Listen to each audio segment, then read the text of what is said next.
তা এক এক করে আমাদের কাছে, এই পৃথিবীবাসীর কাছে প্রকাশ্যমান হচ্ছে, যা দেখে একজন ব্যক্তির অন্তর আরও ঈমান যেন দৃঢ় হয়ে যায়। এই জন্যে আল্লাহ সুবহানাহু ওয়া তাআলা সেই ব্যবস্থাগুলো রেখেছেন।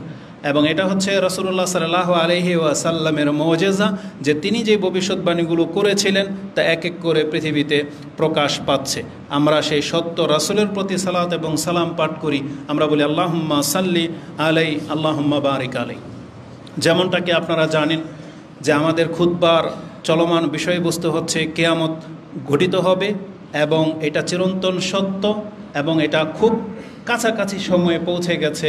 এর জন্য যে নিদর্শন লক্ষণগুলো রয়েছে এক এক করে আমরা সেগুলোকে তুলে ধরতেছি। ইতিপূর্বে বেশ কিছু লক্ষণ আমরা আলোচনা করেছি, যেগুলোকে ছোট ছোট আলামত বলা হয়, কারণ বড় আলামতগুলো ব্যাপক হারে হবে, ব্যাপক বিপর্যয়ের সাথে হবে। আর ছোট ছোট আলামতগুলো সেটা পৃথিবীর কোনো না কোনো অঞ্চলে প্রকাশ পাবে। ওগুলো অঞ্চলের সাথে, দেশের সাথে বা সময়ের সাথে বা ব্যক্তির সাথে রিলেটেড, ওটা পুরো পৃথিবীর সাথে হবে না। যেমন রাসূলুল্লাহ সাল্লাল্লাহু আলাইহি ওয়াসাল্লামের ইন্তেকাল, যেমন চাঁদ দ্বিখণ্ডিত হয়েছিল, সেটা কেবল তৎকালীন তখনকার আকাশে যারা চাঁদ দেখতে পেয়েছিল তাদের জন্য। যেমন আরব দেশগুলো মরুভূমির জায়গায় এখন সবুজায়ন হয়ে যাচ্ছে। তারপরে ফোরাত নদীতে শুকিয়ে যাবে, স্বর্ণ বের হবে, তাহলে অঞ্চল ভিত্তিক। এইভাবে বেশ কিছু আলামত রয়েছে যেগুলো আমরা কোরআন হাদিস থেকে জানতে পারতেছি। গত পর্বে আমরা যেই বিষয়গুলো আলোচনা করেছিলাম তার একটা ছিল যে মানুষ পরিচিতি ছাড়া সালাম দেবে না। এটা আমরা গত পর্বে আলোচনা করেছি। এবং রাসূলুল্লাহ সাল্লাল্লাহু আলাইহি সাল্লাম বলেছেন, যারা ছিলেন, যারা হবেন সমাজের সবচেয়ে নিম্নমানের, যারা সব সময় মানে অভাবগ্রস্তই ছিল, কিন্তু কিয়ামতের পূর্ব মুহূর্তে যত কাছাকাছি চলে আসবে এরাই উপরে চলে আসবে, মানে এরাই হয়ে যাবে ক্ষমতাসীন, বিত্তশালী, এবং এদের হাতেই ক্ষমতা চলে যাবে। আর তারা শুধু হত দরিদ্রই না, বরং একেবারে নিচু শ্রেণীর যারা, যাদেরকে আমরা তেমন মূল্যায়ন করি না, মানে অশিক্ষিত, বর্বরতা যাদের মধ্যে আছে, যাদের মধ্যে কোনো সভ্যতা নাই, তারাই ক্ষমতায় চলে আসবে। এগুলো রাসূলুল্লাহ সাল্লাল্লাহু আলাইহি ওয়াসাল্লামের করে যাওয়া ভবিষ্যৎবাণী, যেগুলো আমাদের চোখের সামনে বাস্তবায়ন হতে আপনি দেখতেছেন, কিন্তু বাস্তবতার সাথে রাসূলুল্লাহ সাল্লাল্লাহু আলাইহি ওয়াসাল্লামের হাদিসকে আপনি কম্পেয়ার করতেছেন না। আপনি ভাবতেছেন এগুলো হচ্ছে দুনিয়ার সিস্টেম, জোর যার মূল্য তার। কিন্তু আপনাকে বুঝতে হবে এই দিকে যাচ্ছে কেন পৃথিবী, কারণ রাসূলুল্লাহ সাল্লাল্লাহু আলাইহি ওয়াসাল্লামকে এই দৃশ্যগুলো আল্লাহ সুবহানাহু ওয়া তাআলা জীবদ্দশাতেই দেখিয়ে দিয়েছিলেন। একেবারে যেভাবে আমরা বাস্তব দেখতে পাচ্ছি, আল্লাহ রাসূলুল্লাহ সাল্লাল্লাহু আলাইহি সাল্লামকে সেটা রিভিউ বহু আগেই করে দেখিয়েছিলেন, যেটা দেখে দেখে রাসূলুল্লাহ সাল্লাল্লাহু আলাইহি সাল্লাম একেবারে চোখে দেখার মতো তিনি ওইভাবে বাস্তব এগুলো আমাদের কাছে তুলে ধরেছেন। কারণ যেভাবে রাসূলুল্লাহ সাল্লাল্লাহু আলাইহি সাল্লাম বলেছেন যে আমি আল্লাহর কসম করে বলতেছি, আমি এখন আমার হাউসকে আমার চোখের সামনে দেখতে পাচ্ছি। তার মানে যেটা কিয়ামতের মাঠে ঘটবে, হাসরের মাঠে, ওটা রাসূলুল্লাহ সাল্লাল্লাহু আলাইহি সাল্লামের সামনে একবার স্পষ্ট তুলে ধরেছেন, এবং রাসূলুল্লাহ সাল্লাল্লাহু আলাইহি সাল্লাম সেখান থেকে কাকে পানি পান করাচ্ছেন সেটাও তিনি দেখতে পাচ্ছেন। তো এইভাবে এই দুনিয়াতে কি ঘটবে সেটাও তাকে বহু কিছু দেখানো হয়েছে, যেটা আমরা বর্তমানে দেখতে পাচ্ছি।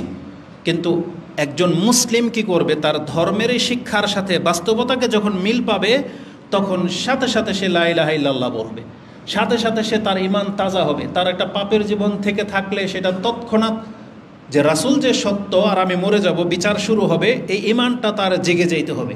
তার কারণেই কিন্তু এই নিদর্শনগুলো। এটা শুধু আপনাকে তথ্য দিয়ে হয়নি যে আপনি জানলেন বাস সুবহানাল্লাহ বলবেন, এই জন্য না, বরং রাসূলুল্লাহ সাল্লাল্লাহু আলাইহি ওয়াসাল্লাম তিনি একজন সত্য নবী, এটা অন্তরে গেঁথে যাইতে হবে। আর আপনাকে এটা ভাবতে হবে যে নবী যেহেতু সত্য, এটা আমি মেনে নিয়েছি, তাহলে আমি যে অবস্থায় আছি এই অবস্থায় মরে গেলে আমার বিচারটা কী হবে, রেজাল্ট কী হবে, এটা নিয়ে আপনাকে ভাবতে হবে। আপনার দায়িত্ব, সচেতনতা, বোধকে জাগাইতে হবে।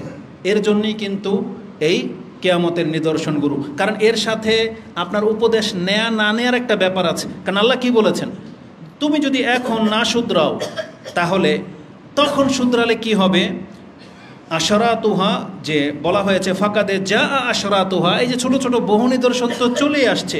ফা আন্না লাহুম ইযা জাআতুহুম যিকরাহুম, সবচেয়ে বড় নিদর্শনটা যখন তার চোখের সামনে চলে আসবে, বরং মালাকুল মউত যখন আপনার আমার সামনে চলে আসবে, তখন আল্লাহ বলেছেন তখন ফাআন্না লাহুম, তাদের কি উপকারে আসবে, ইজা জাআতহুম যিকরাহুম, তখন যদি সে উপদেশ নিতে চায়, এই উপদেশ তার কি কাজে আসবে। তো তার মানে এখানে কিয়ামতের নিদর্শনগুলোর সাথে উপদেশ নেয়া না নেয়ার একটা ব্যাপার আছে। এই জন্য যখনই এগুলো স্পষ্ট, কেন আমরা খোলাখুলিভাবে ঘেটে এগুলোকে বিশ্লেষণ করি, যাতে করে আমার এবং আপনাদের ইমানটা জেগে যায়, এবং আমরা যারা মুসলিম তারা যেন একটু এগুলো নিয়ে ভাবি এবং আমাদের চাহিদার লাগামকে যেন একটু টেনে ধরি, যাতে করে আল্লাহ সুবহানাহু ওয়া তাআলার ফয়সালার উপরে ধৈর্য ধারণ করি। এগুলোর জন্যই হচ্ছে এই শিক্ষা, কারণ শিক্ষা মানুষকে যতটা বিপ্লব ঘটাতে পারে, অন্য কিছু তাকে তার জীবনে অতটা বিপ্লব ঘটাতে পারবে না। প্রশাসন দিয়ে আপনার চুরি ঠেকানো যাবে না যদি আল্লাহর ঈমান যদি আপনাকে ঠেকাইতে না পারে।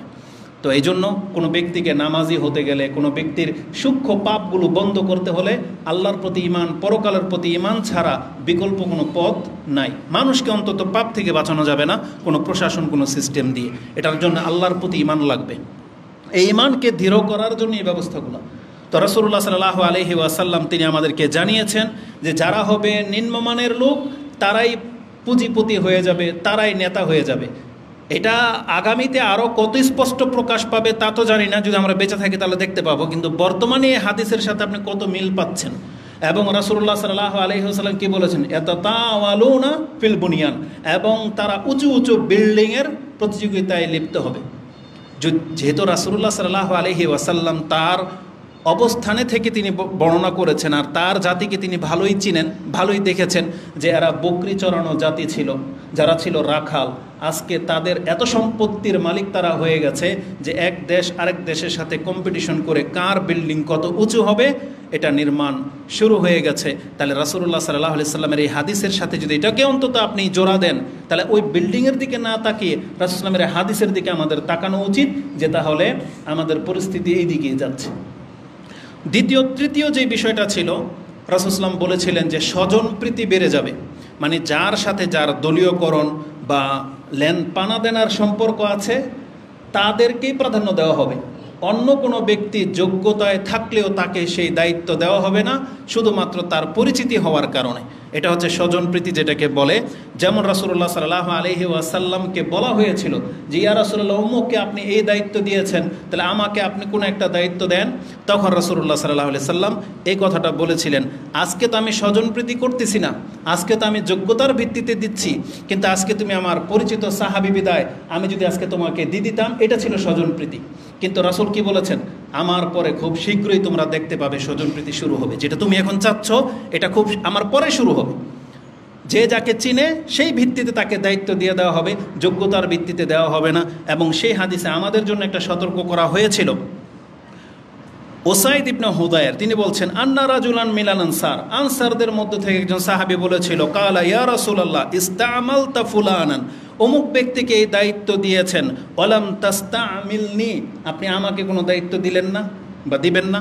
ফাকাল রাসূলুল্লাহ সাল্লাল্লাহু আলাইহি ওয়াসাল্লাম, ইন্নাকুম সাতারাউনা বাদি আসারাতান, খুব শীঘ্রই তোমরা স্বজনপ্রীতি দেখতে পাবে। এখানে এই আনসারি সাহাবীর সাথে স্বজনপ্রীতির কথাটা কেন আসলো? কারণ রাসূলুল্লাহ সাল্লাল্লাহু আলাইহি ওয়াসাল্লাম আনসারদেরকে নিজের দলের লোক বা নিজের লোক মনে করতেন। তিনি বলতেন, আমি আনসারদের মধ্যে একজন। যদি হিজরতের সম্মান না থাকতো তাহলে আমি নিজেকে আনসারি বলে দাবি করতাম। এটা রাসূলুল্লাহ সাল্লাল্লাহু আলাইহি ওয়াসাল্লাম তাদের মর্যাদায় বলেছিলেন, তার মানে আমার লোক। তখন আমাদেরকে যখন বলা হবে রাষ্ট্রপক্ষের কেউ যে আপনি নেতা হয়েছেন, অমুককে দায়িত্ব দিয়েছেন, আমাকে দিলেন না, তার পরিচিত কেউ যদি বলে, এটা হলো স্বজনপ্রীতি। এই কথাটাই রাসূলুল্লাহ বলেছেন, ইন্নাকুম সাতারাউনা বাদি, আমার পরে খুব শীঘ্রই তোমরা স্বজনপ্রীতি দেখতে পাবে, আসারাতান। তারপরে তিনি তার প্রকৃত উম্মতদেরকে একটা উপদেশ দিয়ে গেছেন। রাসূল সাল্লাল্লাহু আলাইহি সাল্লাম বলেছেন, আসারাতান ফাসবিরু, তোমাদের কাজ হচ্ছে ধৈর্য ধারণ করো। তোমার যোগ্যতা থাকা সত্ত্বেও যখন তোমাকে সেই সম্মানটা দেওয়া হবে না, ফাসবির, তুমি তোমার অধিকারের ক্ষেত্রে লড়াই করো না, তুমি থামো, সাবধানে থামানি সতর্ক হও। বা ফাসবিরু, ধৈর্য ধারণ করো কতক্ষণ পর্যন্ত, হাত্তা তালকাউনি আলাল হাউদ, আমার সাথে হাউজে কাউসারে তোমার সাক্ষাৎ হবে সেই পর্যন্ত তুমি ধৈর্য ধারণ করে থাকো। তার মানে এখানে রাসূলুল্লাহ সাল্লাল্লাহু আলাইহি ওয়াসাল্লাম কেবল ওই ব্যক্তিদেরকে পরামর্শ দিচ্ছেন যার মুখ্য উদ্দেশ্য হবে পরকাল, আমার হাতে পানি পান করা, তাহলে সে যেন দুনিয়ার কোনো লোভের কারণে লড়াই না করে। তাকে দেওয়া হয় নাই, সে থেমে যাবে, কিন্তু সে যেন এটা নিয়ে লড়াই না করে, বরং বলা হয়েছে ফাসবির, তোমরা ধৈর্য ধারণ করো। এই হাদিস ইমাম তিরমিজি রাহিমাহুল্লাহ কোট করেছেন 2189। আমরা যখন এই হাদিস বয়ান করি তখন এটা আবার এক শ্রেণীর গায়ে লাগে। রাজনীতি যারা করে, বিশেষ করে গণতান্ত্রিক টার্মের রাজনীতি যারা করে তাদের গায়ে লাগে, এবং তারা আমাদেরকে মাদখালি বলে, তারা আমাদেরকে ওই যে নেতানিয়াহুর সন্তান বলে, সৌদি আরবের বাদশাদের সন্তান বলে, মানে আমাদেরকে ওই দিকে ঠেলে দেয়। মানে সরকারের বিরুদ্ধে বলতে পারাটা হচ্ছে জিহাদ, আর এটা হচ্ছে সাহসিকতা। আর যখন আপনি হাদিসের রেফারেন্স দিয়ে কথা বলবেন তখন তারা আমাদেরকে সরকারি দলের লোক বলে। আচ্ছা, এই দলের লোকদেরকে বলতে চাই, একে নাম ধরে বললে কোনো দ্বিধা হবে না, তারাও যখন ক্ষমতায় কোনো না কোনো দিন আসবে। কিন্তু আমাদের বিশ্বাস যে গণতান্ত্রিক সিস্টেমে কোনো দিন কোনো হুজুর ক্ষমতায় আসেও নাই, আসতেও পারবে না কিয়ামত পর্যন্ত, এটা আপনি জেনে নেন। কারণ হুজুর বা ইসলামিক দলকে খেলাফতে আসতে হলে রাসূলুল্লাহ সাল্লাল্লাহু আলাইহি সাল্লামকে দিয়ে আল্লাহ সেই পথ পন্থা শিক্ষা দিয়েছেন। সেটা কি? দাওয়াত দাও, কিছু লোক তৈরি হয়ে যাবে, তারপরে জিহাদ। এটা হচ্ছে মূলনীতি। কিন্তু ওই যে সমর্থন নিয়ে আপনি ক্ষমতায় আসবেন, পৃথিবীর সব যুগে খারাপ লোকের সংখ্যা বেশি ছিল, এটাই থাকবে। অতএব খারাপ লোক কোনো দিন আপনাকে ভোট দেবে না, বরং আপনি দেখতে পাবেন, আমরা তো ছোট অত বড় কথা বলি না, কিন্তু দুঃখজনক মানে হলেও সত্য, মুসলিম ঘরের সন্তান এই গণতান্ত্রিক সিস্টেমে জড়িয়ে সে এখন যেটা ছিল তার অন্তরে লুকায়িত, আল্লাহ যে বলেছেন এগুলো ফিতনা, আর আমি প্রমাণ করে দেব কে মুনাফেক আর কে সত্যবাদী, এটা তার জবান দিয়ে, তার আমল দিয়ে প্রমাণ পেয়ে যাবে। অথচ বাংলার জমিনের বড় নেতারাও নাকি প্রকাশ্য বলতেছে সে নাকি ধর্মীয় যে বিধান, আল্লাহর যে আইন, এটা নাকি বিশ্বাসই করে না। বুঝেন? আল্লাহ যেন আমাকে এবং আপনাদেরকে এই ধরনের গুমরাহি থেকে আল্লাহ যেন হেফাজত করে। আল্লাহ যে বলেছে তুমি মুসলিম হয়ে ময়ূর, এটা কিন্তু খুব সেন্সিটিভ একটা বিষয়। রাসূলুল্লাহ সাল্লাল্লাহু আলাইহি ওয়াসাল্লাম মুসলিমদের মাঝেই এই জোরালো বক্তব্য দিয়েছেন, আলা, তোমরা সাবধান হয়ে শোনো, লা ইয়াদখুলুল জান্নাহ ইল্লা নাফসুন মুসলিমাতুন, জান্নাতে মুসলিম ব্যক্তি ছাড়া কোনো ব্যক্তি ঢুকতে পারবে না। এখানে বলা হয় না এই সৎলোক, বলা হয়েছে মুসলিম ব্যক্তি। তার মানে একজন মুসলিম যদি অসৎ হয়, শাস্তি পাওয়ার পরও হইলেও জান্নাতে যাবে, কি যখন ওর পরিচয়টা হবে কি মুসলিম। কিন্তু এই ব্যক্তি যদি বলে আমি আল্লাহর বিধানের বিশ্বাসী না, আস্তাগফিরুল্লাহ ওয়া আতুবু ইলাইহি, অথচ এদের জানাজায় কিন্তু লাখো মানুষ হবে না। আল্লাহ হেফাজত করুক আমাদেরকে। তো এটা খুব সেন্সিটিভ বিষয়।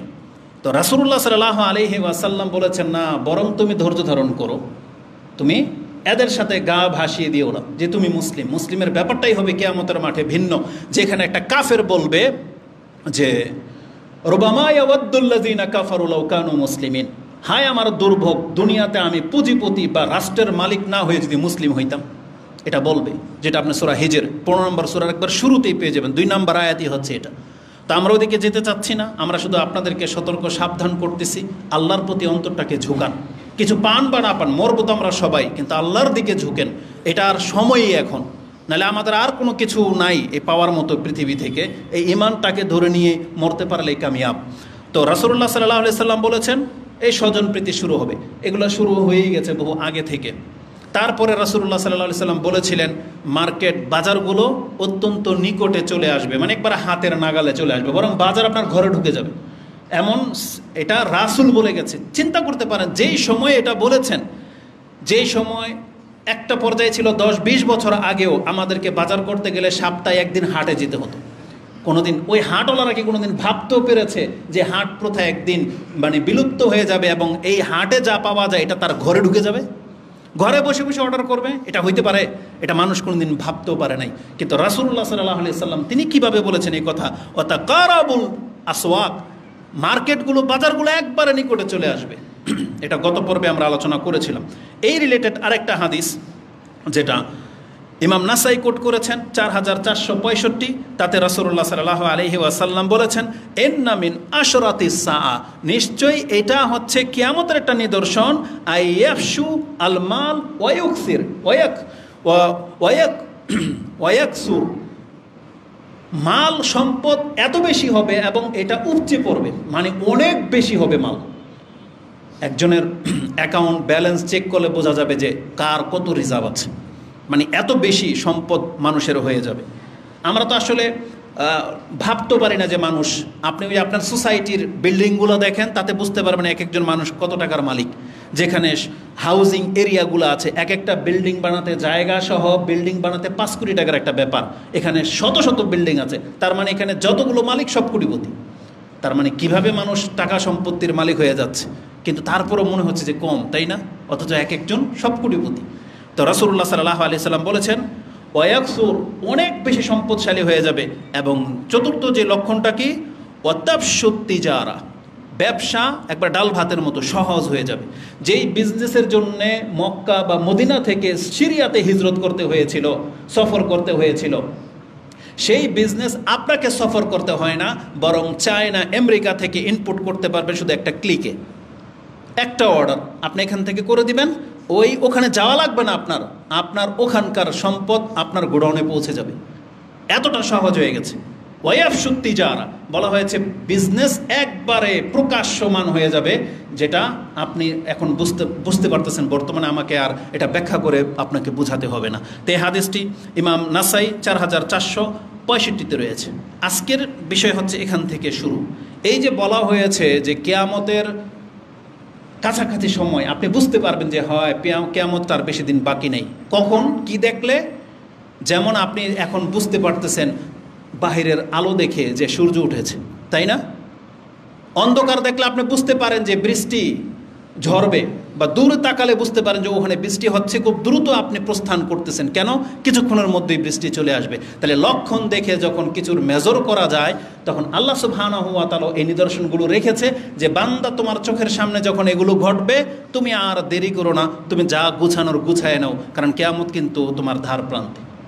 অন্তত আমাদের কিয়ামত দ্বার প্রান্তে। কারণ নেট খুললে হত্যার মাত্রা এত বেশি বেড়ে গেছে, অ্যাক্সিডেন্ট, হত্যা, চুরি ডাকাতি, যখন তখন কিছু হলেই কারো প্রাণ নিয়ে নিচ্ছে। আজ থেকে তো 6 মাসও হয় নাই সেই বক্তব্য করেছি যে রাসূলুল্লাহ সাল্লাল্লাহু আলাইহি সাল্লাম বলেছেন ওয়ায়ুকসিরুল হারাজ। বলছে হারাজ কি ইয়া রাসূলুল্লাহ? বলছে আল কতল, হত্যা বেড়ে যাবে। 6 মাসও হয় নাই, এই যে চলমান 1 বছর হয়েছে হয়তো যখন থেকে এই যে এই রাষ্ট্র পরিবর্তন ঘটনা ঘটতেছে, তখনই কিন্তু এই বিষয়গুলো আমাদের আলোচনার বিষয় ছিল যে হত্যা বেড়ে যাবে, আর মুসলিমকে এভাবে হত্যা করতেছে। কিন্তু সেই হত্যা আপনারা না মানে বাংলার জমিন থেকে উৎখাত করে দিলেন, একটা বিপ্লব না নিয়ে আসছেন। কিন্তু আপনি তুলনামূলক লক্ষ্য করে দেখেন তো, যাদেরকে আপনি স্বৈরাচারী সরকার বলতেছেন, তাদের সময় যে হত্যাগুলো হইতো এখন কি তা কমছে না বাড়ছে? তাহলে এটা আপনারা তো বলবেন যে আমরা নাকি শয়তানের মানে এই কি জন্য ওই মানে রাষ্ট্রনায়কের মানে দালাল, এটাই না বলেন? এই যে যাদেরকে আপনি স্বৈরাচার বলতেছেন, আপনি ক্ষমতায় বসেন, আপনিও একদিন এই স্বৈরাচার রূপে এই নামে আপনি পরিচিত হবেন। কারণ বাংলাদেশের গণতান্ত্রিক সিস্টেমটাই এটা, যেই ওখানে যাবে স্বৈরাচার ছাড়া কোনোদিন এই চেয়ারের কেউ আশা করতে পারে না। আর আপনি জেনে নেন, যারা এটার পক্ষে লড়ে, যারা এটার পক্ষে কাজ করতেছে, কোনো ভালো মানুষ কোনোদিন ইলেকশন করতে পারে না, এটা জেনে নেন এই সিস্টেম। তার মানে যে চেহারাটা আপনি দেখতে পাবেন, আপনি জেনে নেন নিঃসন্দেহে তার ব্যাকগ্রাউন্ড চেক করা ছাড়াই আমি আপনাকে বলতেছি, কোনো ভালো মানুষ কোনোদিন ক্ষমতা পাওয়ার জন্য চাইতেই পারে না, লড়াই করবে দূরের কথা। যেখানে রাসূল বলেছেন যারা চায় তাদেরকে আমরা ক্ষমতা দেই না, আর আপনি ক্যান্ডিডেট হয়ে বসে আছেন, মানে কি? আপনি ধর্মই বোঝেন নাই। তো কথা হচ্ছে যে ব্যবসা এমনভাবে ছেয়ে যাবে, ও 2 বার কথাটা বলতে গিয়ে বারবার ঘুরে গেছি, যে আচরণটা আজকে আমাদের এই সরকারের পক্ষে মানে ক্ষেত্রে, আপনিও ক্ষমতায় বসলে আমাদের চরিত্র এইটাই থাকবে। মানে আপনি যখন ক্ষমতায় বসবেন, আমরা কেউ আপনার বিপক্ষে কথা বলবো না। কেন? আপনিও যখন স্বজনপ্রীতি করবেন, আপনার দলের লোকদেরকে প্রাধান্য দিবেন, এমপি মন্ত্রী বানাবেন, তখনও আমাদেরকে দেখতে পাবেন আমরা এই কথাটাই বলতেছি। আপনাদেরকে বলবো ধৈর্য ধারণ করেন, তাদের বিপক্ষে কথা বললেন না, বা তাদের বিপক্ষে অস্ত্র ধরেন না। কেন? এটা হচ্ছে মূলনীতি। কারণ একদিন ক্ষমতায় আপনারা হয়তো যাবেন, তখন আমাদেরকে এই নীতিতেই পাবেন। তখন আপনি বুঝতে পারবেন যে এই নীতিটা কত চমৎকার নীতি। মানে যেই ব্যক্তি ক্ষমতার, তাকে টেনে নামানোর যে নীতি, এটা যে নোংরা নীতি, এটা আপনার মধ্যে জ্ঞান ঢুকলে আপনি বুঝতে পারবেন যেটা কতটা মন্দ নীতি। তো আর সবচেয়ে এইটাই বেটার যে যেই ব্যক্তি বসে গেছে তো বসে যাবে, তাকে শুধরানোর চেষ্টা করতে হবে, এটা হচ্ছে সঠিক নীতি।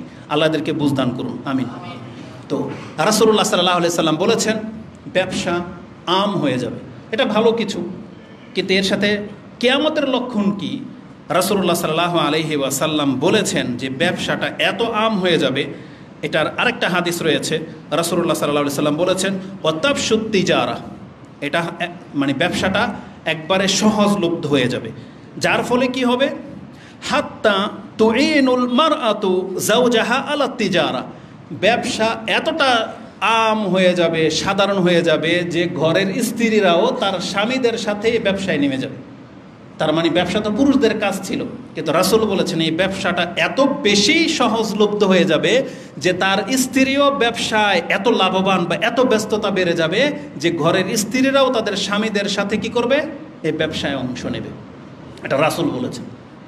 1400 বছর আগের কথা, যেটা আপনি বর্তমানে দেখবেন যেটা কত বেশি। একটা গার্মেন্টসের মালিক আপনি দেখতে পাবেন যেখানে এই এমডির মধ্যে আছে তার স্বামী, তার পাশের সেক্রেটারি হিসেবে তার স্ত্রী আছে, বা আরেকটা বায়ারদের সাথে মানে কথাবার্তা বলতেছে, ডিলিং করতে তার স্ত্রী আপনি দেখতে পাবেন। হয় মানে তিনি ম্যানেজমেন্টে আছে, তার স্ত্রী ক্যাশিয়ার দেখতে পাবেন। অনলাইনের যতগুলো বিজনেস আছে সেগুলোতে আপনি দেখতে পাবেন স্বামীর সাথে স্ত্রীরাও জড়িয়ে গেছে। বরং দেখা যাচ্ছে ইদানিং অনলাইন বিজনেসের মধ্যে পুরুষের চাইতে মহিলারা আগে বেড়ে যাচ্ছে, তাদের অংশ বেশি। এটা এক পর্যায়ের একটা জায়েজের একটা ক্ষেত্র, এটা ধরেন এটা জায়েজের একটা ক্ষেত্র। সেটা কি? যে তারা হালাল ইনকাম করবে, কোনো বাধা নাই। পর্দায় থেকে যদি করে তা আলো বেটার, কোনো বাধা নাই। আপত্তিটা কোথায়? রাসূলুল্লাহ সাল্লাল্লাহু আলাইহি সাল্লাম বলেছেন আপত্তিটা হলো আমরা যেটা দেখতে পাচ্ছি, জায়েজ ক্ষেত্রে আপনি করতে পারেন, কিন্তু আমরা ইদানিং যেটা দেখতে পাচ্ছি স্বামী স্ত্রী কিভাবে রোমান্স করতে হয়, মানে বেডরুমের ভিতরে কি করে একটা পার্সোনাল লাইফে, সেগুলো প্রচার করে দিয়ে ইনকামে নেমে গেছে। এইটা কত বড় একটা ব্যাপার আপনি বলেন। ও দাবি করতেছে এটা স্ত্রী, মূলত একটা গার্লফ্রেন্ড বানিয়ে নিছে বা একটা টিম বানিয়ে নিছে যে আমরা টিকটক করি। আসলে একটা মহিলাকে তার স্ত্রী বানিয়ে নিয়েছে, ওদের সংসার কয়দিন টিকবে? আর যদি স্ত্রীও হয় তাহলে এত নির্লজ্জ মানুষ হয় কি করে যা তার স্ত্রীকে সে ব্যবসায়িক একটা পণ্য বানায় ফেলছে? মানে নিজের এখন প্রোডাক্ট আবিষ্কার করে, কি প্রোডাক্ট, কিভাবে কিস করতে হবে, কিভাবে জড়ায় ধরতে হবে, কিভাবে রোমান্স করতে হয়, এইটা নাকি এখন ব্যবসায়ী পণ্য হয়ে গেছে। বোঝেন পৃথিবী কোন দিকে যাচ্ছে। আর এটা যদি কোনো হিন্দু করতো আমাদের তেমন কোনো বলার কিছু ছিল না। এটা মুসলমান ঘরের সন্তানরা লিপ্ত হয়ে গেছে যে নিজের স্ত্রীকে নিয়ে এসে টিকটক করে। ঘরের ভিতরে যে টুকিটাকি যে ঝামেলাগুলো, রসিকতাগুলো হয়, এগুলো তারা টিকটকের রূপ নিয়ে এসে দেখা যাচ্ছে যে স্বামীকে থাপ্পড় দিতেছে, স্বামীর উপরে পানি ঢেলে দিচ্ছে, স্বামীকে হোঁচট করে ফেলে দিল, স্বামীও তাকে যা খুশি তা করতেছে, আঘাত করা, মস্কারি করা, কাপড় খুলে ফেলা। লা হাওলা ওয়ালা কুওয়াতা ইল্লা বিল্লাহ। তো রাসূল বলেছিলেন যে স্ত্রীরা স্বামীদের সাথে ব্যবসায় যুক্ত হবে। আচ্ছা ঠিক আছে, হালাল ব্যবসায় হলে এটা হয়তো মেনে নেওয়ার মতন ব্যাপার ছিল, কিন্তু তারা এই পর্যায়ে চলে আসবে, তার মানে আর কি বাকি আছে? এতে জুমার খুতবা, এখন কি ওয়ার্কারদের কাজ করার সময়? এরাও কি মুসলিম? তো কথা হচ্ছে যে রাসূলুল্লাহ সাল্লাল্লাহু আলাইহি ওয়াসাল্লাম এই ভবিষ্যৎবাণীগুলো করেছেন। এই হাদিসের মধ্যে আরেকটা কথা আছে, ওয়াতুকতাউ আল আরহাম, রক্তের সম্পর্ককে ছিন্ন করা হবে। মানে কিয়ামতের কাছাকাছি সময়তে রক্তের সম্পর্কের কোনো মূল্য, ভ্যালু থাকবে না। বাপ মা বলে, বড় ভাই বোন বলে, খালা ফুফু মামা চাচা বলে কোনো সম্পর্ক থাকবে না। সামান্য কিছু থেকে কিছু হলে এই সম্পর্ককে কাট করে দিতে, রক্ত ঝরাতে তারা দ্বিধা করে না। অথচ যেখানে একটা মুসলিমের গায়ে হাত তোলাটাকে পাপ বলা হয়েছে, আর নিজের চাচার গায়ে, জ্যাঠার গায়ে, মামার গায়ে, খালা ফুফুকে গালি দেওয়া, হাতটা নিজের বাপমার বিরুদ্ধে কেস করে দেওয়া, পৃথিবীর কোন পর্যায়ে চলে আসছে আপনি কি মনে করেন? তো রাসূলুল্লাহ সাল্লাল্লাহু আলাইহি ওয়াসাল্লাম বলেছে যে কিয়ামতের পূর্ব লক্ষণ হলো তুকতাউল আরহাম, রক্তের সম্পর্ককে ছিন্ন করা হবে। এটা এই হাদিসটি ইমাম মুসনাদে আহমদ তিনি তার মুসনাদের মধ্যে উল্লেখ করেছেন। 3870 নম্বরে আপনি হাদিসটি পেয়ে যাবেন। তাহলে এইভাবে বেশ কিছু এই লক্ষণের কথা আমাদেরকে জানানো হয়েছে। আরেকটি লক্ষণ রাসূলুল্লাহ সাল্লাল্লাহু আলাইহি ওয়াসাল্লাম বলেছেন যেটা কিয়ামতের আগে খুব বেশি প্রকাশ পাবে, তা হচ্ছে ইয়াতি আলান নাসি জামানুন, এমন একটা যুগ এই পৃথিবীর মানুষের উপর দিয়ে যাবে, লা ইউবালিল মারউ মা আখাযা মিনহু, সে যে কি গ্রহণ করলো, এটা অধিকাংশ মুসলিমদের চরিত্র হয়ে গেছে। সে যে কি গ্রহণ করতেছে, কোত্থেকে যে ইনকাম করতেছে, আখাযা মিনহু আমিন হালালিন আমিন হারাম, সে কি এটা হালাল থেকে নিল না হারাম থেকে নিল, এটা কোনো পরোয়া করবে না। লা ইউবালিল মারউ, বলা হয়েছে লা ইউবালিল মারউ মা আখাযা মিনহু আমিন হালালিন আম মিন হারাম। সে কি এটা হালাল নিল না হারাম গ্রহণ করলো এটা সে পরবাই করবে না, শুধু সে নিল এটা সে দেখতে পাবে যে আমি পেলাম, কিন্তু কিভাবে পেল এটাকে সে ভ্রুক্ষেপই করবে না। তাহলে এটা হচ্ছে কিয়ামতের আলামতের একটা বড় ব্যাপার, যে স্পষ্ট প্রকাশ পাচ্ছে যে মুসলিমরা এখন অধিকাংশরা এই হারামভাবে ইনকামে নেমে গেছে। এটা ওইটার সাথে রিলেটেড। ওই যে প্রথমটা যে উঁচু উঁচু বিল্ডিংয়ের আপনার কি করবে, প্রতিযোগিতা করবে, নিম্ন শ্রেণীর মানুষরাই পয়সাওয়ালা হয়ে যাবে।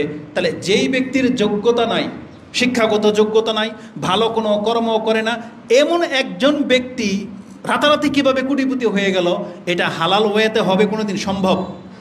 তার মানে কি, এই যে এই রাজনৈতিক টার্মগুলোই দেখেন, ক্ষমতায় যে দল থাকে সেই দলের নেতারা রাতারাতি কোটিপতি হয়ে যায়। ব্যাপারটা এই যে রক্ত ঝরে কেন, এক দল কেন ক্ষমতায় আসতে চাচ্ছে, আরেক দল নয় আমি যাব কেন?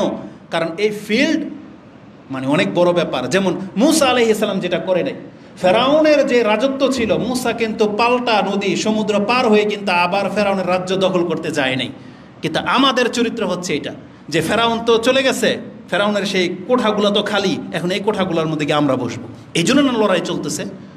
তাহলে আজীব ব্যাপার, কারণ কি এই জায়গাটাতে যেতে পারলেই কোটিপতি। সমন্বয়কের দাবি করে যেই ব্যক্তির বাবা নাকি রিক্সা চালাতো সেও নাকি এখন কয়েক কোটি টাকার মালিক। আর এগুলো তো আপনারা রিপোর্ট করেন, আমরা তো তদন্ত করতে যাইনি। তার মানে এগুলো আমাদের চোখের সামনে এগুলো। তো রাসূলুল্লাহ সাল্লাল্লাহু আলাইহি ওয়াসাল্লাম বলেছেন, সে কি হালাল নেবে না হারাম নেবে এটা মুসলিম দেখবে না, সে শুধু কোটিপতি হবে, এটাই হচ্ছে তার স্বপ্ন। তো এইভাবে যেমন তার ইনকামের ক্ষেত্রে হবে, হালাল হারামের সে ব্যবধান করবে না, এবং প্রসাধনীর ক্ষেত্রেও হবে, যে কসমেটিক্সগুলো মহিলারা ব্যবহার করে বা যে পোশাক আমরা সেখানে হালাল হারাম দেখি না, এবং খাদ্য গ্রহণ করার ক্ষেত্রেও কি খাচ্ছি, হালাল খাচ্ছি না হারাম খাচ্ছি সেটা দেখা দেখি নাই। যেমন আজকে অধিকাংশ মানুষ যারা সিগারেট খোর, জর্দা খোর আছেন, আপনি কোনোদিন এটা ভাবেনও নাই যে আমি সব সময় হারাম খাই, আপনি এটা ভাবেনও না কোনোদিন।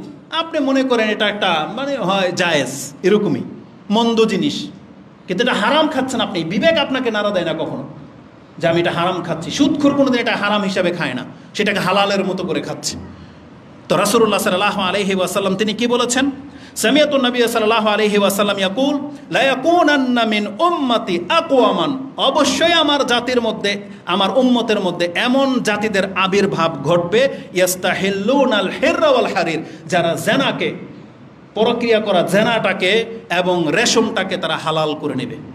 মানে আমার উম্মতের মধ্যে এমন জাতি তৈরি হবে, রাসূল বলেছেন যে যেটা জেনাকে, রেশমকে, ওয়াল খামরু নেশাকে, মদকে, ওয়াল মাজিফ এবং বাদ্যযন্ত্রকে তারা এটাকে হালাল হিসেবে নেবে। তার মানে একবার এটা যে হারাম এটার কোনো দ্বিধাই তার থাকবে না।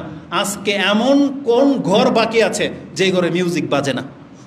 এমন কোন ঘর বাকি আছে, এমন কোন বিয়ে শাদী আছে যেটা মিউজিক ছাড়া হয়? এমন কোন বার্থডে, একটা বার্থডে পালন করাটাই না যায়, উপরন্ত আবার আপনি এর মধ্যে মিউজিক, হিন্দুয়ানা, ওই খ্রিস্টানের সর্ব রীতিনীতি চালু করেছে।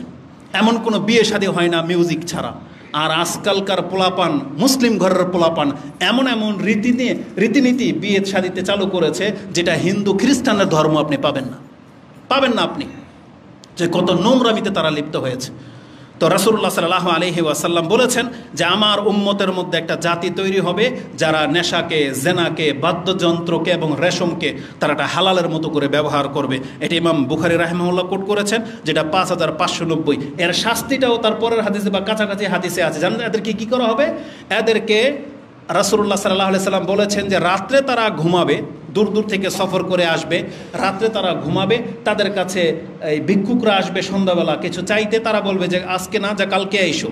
কিন্তু রাতে আল্লাহ সুবহানাহু ওয়া তাআলা তাদের উপরে পাহাড় ধসিয়ে দিবেন, তারা রাতেই নাস্তানাবুদ হয়ে যাবে, দিনের বেলায় তাদের কেউ আর বাকি থাকবে না, এবং তাদের কতককে আল্লাহ সুবহানাহু ওয়া তাআলা বানর এবং শূকরে পরিণত করে দিবেন। এটা ঘটবে, এই পৃথিবীতেই ঘটবে। যেটা আজকে আমরা দেখতে পাচ্ছি বিভিন্ন জায়গায়, চায়নায় বা ইন্ডিয়ায়, যেভাবে এই যে পাহাড় ধসে পাহাড়ের পানি এসে পুরো গ্রাম ভাসিয়ে নিয়ে চলে যাচ্ছে, এটার প্রবণতা বাড়বে দিন দিন। কিন্তু এটা কোন দিকের ঘটনা রাসূল সাল্লাল্লাহু আলাইহি ওয়াসাল্লাম ইঙ্গিত করেছেন সেটা আমাদের কাছে এখনও প্রকাশ পায় নাই, কিন্তু হবে, কোথাও না কোথাও ঘটতেছে। তাহলে আমাদেরকে জানতে হবে যে এগুলো হচ্ছে কিয়ামতের লক্ষণ, এবং রাসূলুল্লাহ সাল্লাল্লাহু আলাইহি ওয়াসাল্লাম সত্য দিন নিয়ে এসেছে। আমাদের ইসলাম ধর্ম সত্য, যদি আপনি মুসলিম হয়ে থাকেন তাহলে আপনাকে এখন শুধরানোর চেষ্টা করতে হবে। তো রাসূলুল্লাহ সাল্লাল্লাহু আলাইহি ওয়াসাল্লাম বলেছেন যে আমার উম্মতের লোকের এগুলোকে হালাল করে নেবে। এবং আরেকটা বর্ণনায় রয়েছে লা ইয়াশরাবান্নান নাসু মিন উম্মাতিল খামর ইউসাম্মুনা বিগাইরি ইসমিহা। রাসূল বলেছেন আমার উম্মতের একটা লোক মদ পান করবে বা নেশা করবে, কিন্তু তারা সেটাকে মদ নাম দেবে না, সেটা তারা ভিন্ন নামে প্রচার প্রসার করবে। যেমন একটা ভালো একটা নাম দেবে, একটা ইউনিক নাম দেবে যেটাতে মদ এটা প্রকাশ পাচ্ছে না। তো এরকমের বহু প্রোডাক্ট বাজারে আছে যেগুলোকে মানুষ হালাল হিসেবে, বিনোদন হিসেবে খায়। এই হাদিসটা ইমাম আবু দাউদ কোট করেছেন, 6388 আপনি পেয়ে যাবেন। এবং রাসূলুল্লাহ সাল্লাল্লাহু আলাইহি ওয়াসাল্লাম বলেছেন হারাম কাজের মধ্যে একটা কাজ এটাও, যেটা কিয়ামতের একটা লক্ষণ বলা হয়েছে, সেটার প্রবণতাও বাড়বে। সেটা কি? যারা এই যে হিজাব লাগায়, কলপ লাগায়, যেটা চুলে এবং দাড়িতে মহিলারা এবং মাথায় লাগায়, রাসূল বলেছেন সেটা কেমন? আমরা যেটাকে জালালি কবুতর বলি, মূলত জালালি বলে কোনো কবুতর নাই, মক্কা মদিনাতে আপনি অহরহ দেখতে পাবেন। সেই কবুতরের কালার কি? সবুজ বা গ্রে, কিন্তু তার এই যে যেখানে খাদ্যটা থাকে থোতার নিচে, এটা একবারে কুচকুচে কালো, এমন নীল বর্ণ এবং চিকচিক করে দেখবেন, একটা আফসন কালারের একটা মানে গ্লেজ মারে। তাহলে আমার উম্মতের মধ্যে খেজাব লাগাবে এমন কালোর কালো, যেরকম ঠিক ওই কবুতরের থুতনার মতো এরকম চিকচিক করবে। রাসূল সাল্লাল্লাহু আলাইহি ওয়াসাল্লাম বলেছে এটা কিয়ামতের একটা লক্ষণ। এই হাদিসটি ইমাম আবু দাউদ পেশ করেছেন। ইয়াকুনু কাওমুন ইয়াখদিবুনা ফি আখিরিজ জামান, বলা হয়েছে শেষ জামানার লোকেরা এরকমের কলব ব্যবহার করবে, বি আসওয়াদ, মানে এমন কালোর কালো দিয়ে, কা হাওয়াসিল হামাম, ওই কবুতরের ওই কালো জায়গাটার মতো এরকম করে চকচক করবে। লা ইয়ারিহুনা রাহিয়াতিল জান্নাহ, এরা জান্নাতে ঢুকবে দূরের কথা, জান্নাতের ঘ্রাণ পর্যন্ত পাবে না। তার মানে কতটা শাস্তির সাথে হাদিসটাকে ব্যক্ত করা হয়েছে। আর বলা হয়েছে আখিরিজ জামান, এটা শেষ যুগের লোকদের আচরণ হবে। তো এই হাদিসটা কোথায় আছে? আবু দাউদে আছে 4212। তো রাসূল বলেছেন মুসলিমদের অবস্থা হয়ে যাবে, তারা হারামের সাথে এমনভাবে মিশে যাবে সেগুলোকে তারা হারাম বলে মনে হবে না। এগুলো ছিল কিয়ামতের লক্ষণ। আর রিসেন্টলি যেটা ঘটে যাচ্ছে, যে হাদিসটাকে কেন্দ্র করে আজকের খুতবা, সেটা হচ্ছে রাসূলুল্লাহ সাল্লাল্লাহু আলাইহি ওয়াসাল্লাম বলেছেন কিয়ামতের কাছাকাছি সময় পৃথিবীতে প্রচুর বৃষ্টিপাত হবে। আপনি কি জানেন বৃষ্টিপাত হওয়া আল্লাহর রহমত, এটা আল্লাহ সুবহানাহু ওয়া তাআলার অনুগ্রহ। কারণ বৃষ্টির মাধ্যমে আমরা রিজিক প্রাপ্ত হই। যদি বৃষ্টি বন্ধ হয়ে যায় রিজিক বন্ধ হয়ে যাবে, কিন্তু এই বৃষ্টি আবার আযাব হয়ে পতিত হবে। এটা কিয়ামতের একটা লক্ষণ।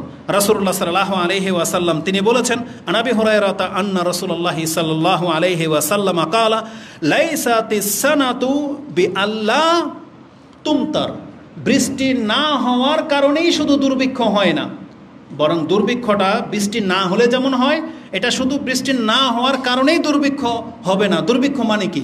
ফসল হয় না, কারণ বৃষ্টি নাই, ফসল হবে না, তখন খাদ্যের সংকট দেখা দেবে, তখনই দুর্ভিক্ষ। এটা শুধু বৃষ্টি না হওয়ার কারণে হবে না, বরং রাসূল বলেছেন ওয়ালাকিন্নাস সানাতু, তবে একটা সময় আসবে দুর্ভিক্ষ লাগবে, তুমতারু ওয়া তুমতারু, এত পরিমাণ তোমাদের উপরে বৃষ্টি বর্ষণ করা হবে, ওয়ালা তুনবিতুল আরদু শাইআন, যে জমি কোনো ফসল উদ্গতন করবে এর কোনো ক্ষমতাই জমির থাকবে না।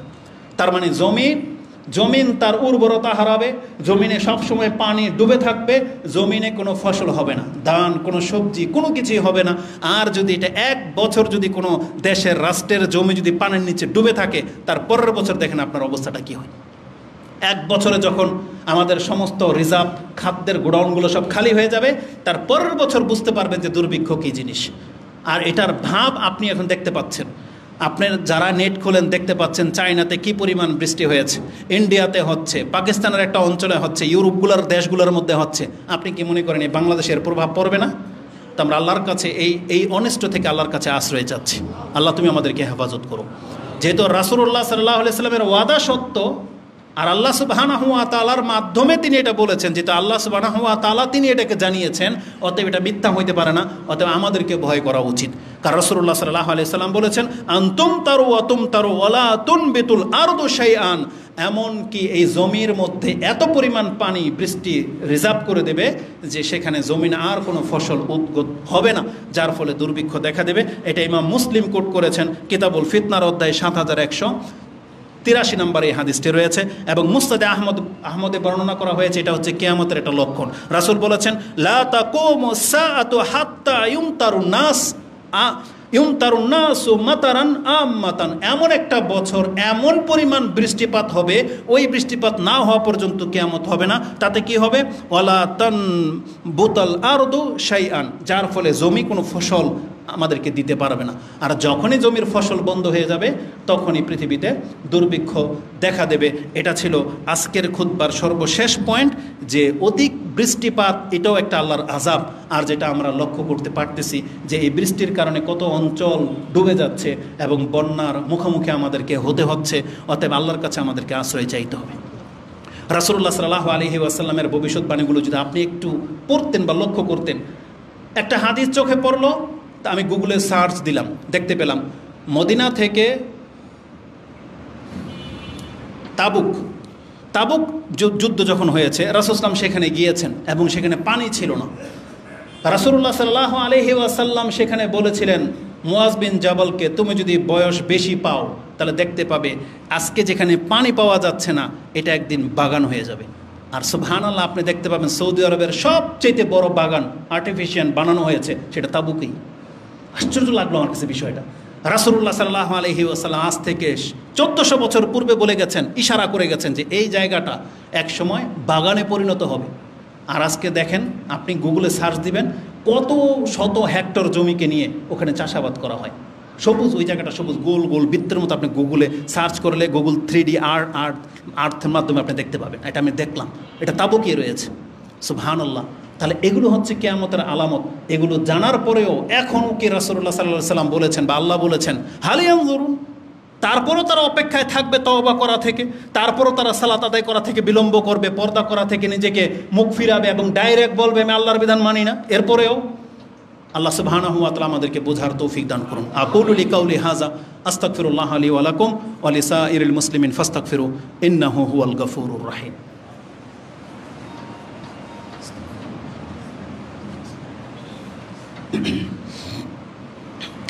আলহামদুলিল্লাহি রাব্বিল আলামিন ওয়াসসালাতু ওয়াসসালামু আলা আশরাফিল আমবিয়াই ওয়াল মুরসালিন নবিয়িনা মুহাম্মাদিন ওয়া আলা আলিহি ওয়া সাহবিহি আজমাইন ওয়া বাদ। যেহেতু রাসূলুল্লাহ সাল্লাল্লাহু আলাইহি ওয়াসাল্লাম তিনি সাদিকুল মাসদুক, তিনি সত্যবাদীদের মধ্যে সবথেকে বেশি সত্যবাদী, তার বর্ণিত দিক নির্দেশনাগুলোকে আমাদেরকে মেনে চলতে বলা হয়েছে এবং তিনি আমাদেরকে যেই দিকে ডেকেছেন সেটাকে মেনে নেওয়াটাই আমাদের জন্য প্রকৃত জীবন বলেছেন। যেমন আপনি পাবেন সূরা নাহাল, সূরা 8 নম্বর সূরা, যেটা সূরা আনফাল, তার 24-25 এই আয়াতগুলোতে পাবেন আল্লাহ বলেছেন যে ইয়া আইয়ুহাল্লাযীনা আমানু ইস্তাজিবু লিল্লাহি ওয়া লির রাসূলি ইযা দাআকুম লিমা ইউহয়িকুম। আল্লাহ এবং তার রাসূল যখন তোমাকে ডাকবে, যেই দিকে ডাকবে সেই পথটা গ্রহণ করে নাও, এটাই হচ্ছে তোমার প্রকৃত জীবন। অতএব আমাদের মুসলিম ভাইদেরকে আমরা বলবো, কোরআন সুন্নাহ আপনাকে যেই দিকে ডাকে, যা করতে বলে আপনি সেই দিকে আসেন, আপনি ধোঁকায় পড়ে যেন না। এবং আমরা দোয়া করবো আল্লাহ তুমি আমাদেরকে এবং আমাদের দেশের হুজুরদেরকে আল্লাহ তুমি হিদায়াত দান করো, এবং যেটা কোরআন সুন্নাহর যে ডিমান্ড, যেই দিকে রাসূলুল্লাহ সাল্লাল্লাহু আলাইহি ওয়াসাল্লাম আমাদেরকে ডেকেছেন, এই হিতাহিত জ্ঞান যেন আমাদের মধ্যে চলে আসে। আল্লাহ তুমি আমাদেরকে তৌফিক দান করো, এবং আমাদের মধ্যে যারা অসুস্থ রয়েছে আল্লাহ তাদেরকে তুমি সুস্থতা দান করো। আল্লাহুম্মা ইন্না নাসআলুকাল আফওয়া ওয়াল আফিয়াতা ফিদ দুনিয়া ওয়াল আখিরাহ। আল্লাহ আমরা তোমার কাছে এবং দুনিয়া এবং পরকালের নিরাপত্তা কামনা করতেছি। আল্লাহুম্মা আশফি মারদানা ওয়া মারদাল মুসলিমিন। আল্লাহ তুমি আমাদের মধ্যে যারা অসুস্থ এবং মুসলিমদের, পুরো বিশ্বের মুসলিমদের মধ্যে যারা অসুস্থ, আল্লাহ তাদেরকে তুমি শিফা দান করো। আমাদের কাছে খবর পৌঁছেছে যে বেশ কিছু পরিবারের মধ্যে প্রায় লোকই অসুস্থ এবং এই মসজিদের কমিটির মধ্যে কয়েকজনই অসুস্থ। আল্লাহ সুবহানাহু ওয়া তাআলা আমাদেরকে যেন সুস্থতা দান করেন, এবং যাদের অনেক বড় ধরনের দুরারোগ্য আছে তা থেকে যেন আল্লাহ আমাদেরকে হেফাজত করেন। আল্লাহুম্মা ইন্না নাউযু বিকা মিন জাহাদিল বালা দারাকি শাকা ওয়া সুইল কাদা ওয়া শামাতাতিল আদা।